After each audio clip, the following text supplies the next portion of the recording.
Magandang gabi mga busing. Ayan po, may dumating na barko galing Alin, Montenegro. Mag-a-unload lang po yan ng mga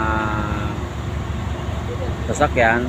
Pagkatapos po niyan, mag-lulod na naman.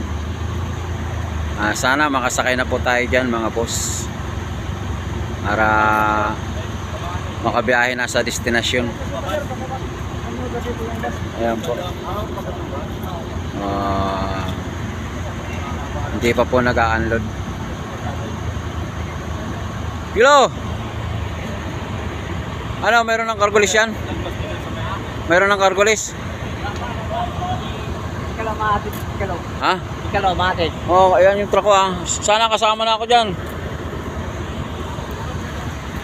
Ayan po mga boss, kinausap po natin yung naghahawak ng cargolis.